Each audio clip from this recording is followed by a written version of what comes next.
गंगा किनारे बसा छोटा सा गांव कमलपुर। मिट्टी के घर, कच्ची गलियां, आम के पेड़ और हर शाम धुएं से भरता आसमान। उसी गांव में रहता था माधव, एक गरीब लकड़हारा। घर में उसकी बूढ़ी माँ और छोटी बहन गौरी। पिता बहुत पहले गुजर चुके थे और तब से माधव ही घर का सहारा था। एक संघर्ष भरी सुबह। हर दिन सूरज निकलने से पहले माँ की आवाज आती, माधव बेटा, जंगल जाने का समय हो गया। माधव उठता, कुल्हाड़ी उठाता, माँ के चरण छूता और निकल जाता। माँ उसके जाते ही चूल्हा जलाती, पर कई बार घर में अनाज कम होता। गौरी धीरे से पूछती, अम्मा, आज रोटी बनेगी ना? माँ मुस्कुराती, भगवान चाहेंगे तो सब बनेगा बेटी। लेकिन माँ जानती थी, घर की हालत बहुत खराब है। वह रहस्यमयी जंगल। कमलपुर के पास एक घना जंगल था, चांदनी वन।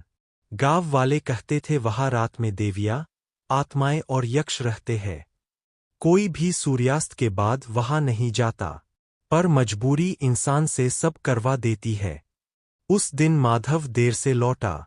लकड़ियां कम मिली थीं, इसलिए वह जंगल के अंदर तक चला गया। सूरज ढल गया, पक्षियों की आवाज बंद, हवा ठंडी, पेड़ों की छाया लंबी।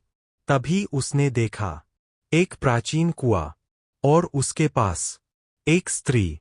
पहली मुलाकात। वह स्त्री साधारण नहीं थी। सफेद वस्त्र, लंबे केश, चमकता चेहरा, पर आंखों में गहरी उदासी। माधव डर गया। कौन हो तुम? स्त्री मुस्कुराई, डरो मत मानव, मैं तुम्हें हानि नहीं पहुंचाऊंगी। माधव पीछे हटते बोला, तुम इंसान नहीं हो? वह बोली, हाँ, मैं यक्षिनी हूं। माधव के हाथ से कुल्हाड़ी गिर गई। यक्षिनी का रहस्य। उसने बताया, वह एक समय स्वर्गलोक की अप्सरा थी। अभिमान के कारण श्राप मिला। उसे धरती पर रहना होगा, जब तक वह किसी मानव परिवार की सेवा न करे। मैं इस कुएं से बंधी हूं, पर किसी शुद्ध हृदय वाले घर में रह सकती हूं। माधव चुप रहा। मैं धन नहीं मांगती, बस अपनापन। माधव को अपनी माँ याद आई, भूख, चिंता, संघर्ष। वह बोला, अगर तुम छल कर रही हो तो? यक्षिनी मुस्कुराई, सच्चाई समय बताएगा। 5 घर में एक नई बहू। अगले दिन माधव उसे घर ले आया। माँ चौंक गई, ये कौन है बेटा?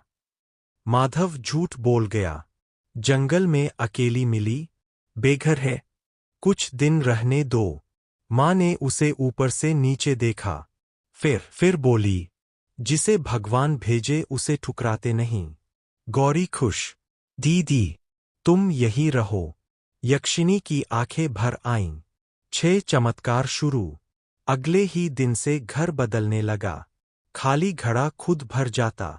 चूल्हे की लकड़ी खत्म नहीं होती। थोड़े आटे से ज्यादा रोटियां बनतीं। बीमार माँ स्वस्थ होने लगी। माँ बोली, बेटा, ये लड़की साधारण नहीं है।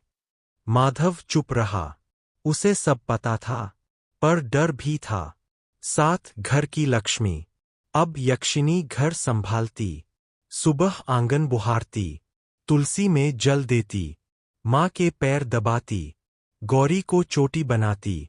धीरे धीरे माँ उसे बेटी मानने लगी। एक दिन माँ ने कहा, बेटी, तेरा घर कहाँ है? यक्षिनी की आंखें नम हो गईं। अब यही है।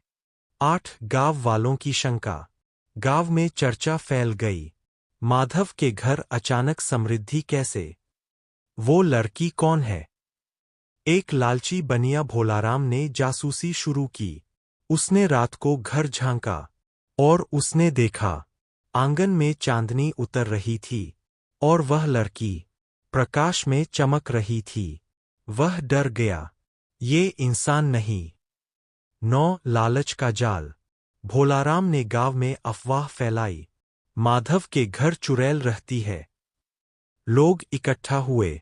माँ रोने लगी, मेरी बेटी को मत सताओ। गांव वाले बोले, साबित करो वो इंसान है। यक्षिनी शांत खड़ी रही। फिर बोली, अगर मैं अशुभ हूं, मैं स्वयं चली जाऊंगी। गौरी चिल्लाई, नहीं दीदी। माधव का दिल कांप गया। 10 विदाई की रात। उस रात घर में कोई नहीं सोया। माँ ने उसके सिर पर हाथ रखा। तू चाहे जो हो, तू मेरी बेटी है। यक्षिनी रो पड़ी। मुझे 30 दिन मानव स्नेह चाहिए था, आज पूरा हुआ। माधव बोला, मत जाओ। वह बोली, श्राप टूटेगा, पर मुझे लौटना होगा। 11 अंतिम वरदान। सुबह वह कुएं के पास गई। माधव, माँ, गौरी पीछे पीछे। वह बोली, तुमने मुझे परिवार दिया, मैं तुम्हें सम्मान दूंगी। उसने कुएं का जल उठाया और घर पर छिड़का। अचानक सूखा खेत हरा, टूटा घर पक्का, अनाज के बोरे भरे।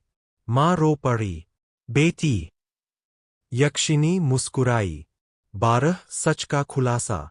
अब उसने अपना असली रूप दिखाया। स्वर्ण आभा, आकाशीय प्रकाश, दिव्य रूप। गांव वाले घुटनों पर गिर पड़े। भोलाराम कांपने लगा। यक्षिनी बोली, जहां प्रेम हो, वहां देवता रहते हैं। जहां लालच हो, वहां भय।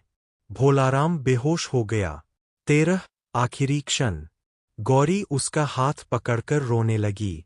दीदी, मत जाओ। यक्षिनी बोली, जब भी तुलसी पर जल चढ़ेगा, मैं। यक्षिनी बोली, जब भी तुलसी पर जल चढ़ेगा, मैं आशीर्वाद दूंगी। माधव चुप था। उसने पूछा, क्या फिर मिलोगी? वह मुस्कुराई। हर रोटी की खुशबू में, हर चूल्हे की आग में। 14 विदा। चांदनी फैली। वह प्रकाश में बदल गई। धीरे धीरे आकाश में विलीन। माँ ने हाथ जोड़ दिए। देवी। गौरी रोती रही। माधव ने पहली बार आंसू बहाए। 15 बाद की कहानी। वर्षों बाद माधव समृद्ध किसान बना। गौरी का विवाह हुआ। माँ सुख से जी। पर रोज सुबह आंगन में एक चमत्कार होता। तुलसी के पास ताजा फूल कोई रख जाता। माँ मुस्कुराती, हमारी बेटी आई थी। 16 कथा का संदेश। प्रेम सबसे बड़ा धन है। देवता वहां रहते हैं जहां अपनापन हो। लालच हमेशा डर पैदा करता है। सेवा से श्राप भी वरदान बन जाता है। और कमलपुर गांव आज भी कहता है, वो चुड़ैल नहीं थी, वो घर की लक्ष्मी थी।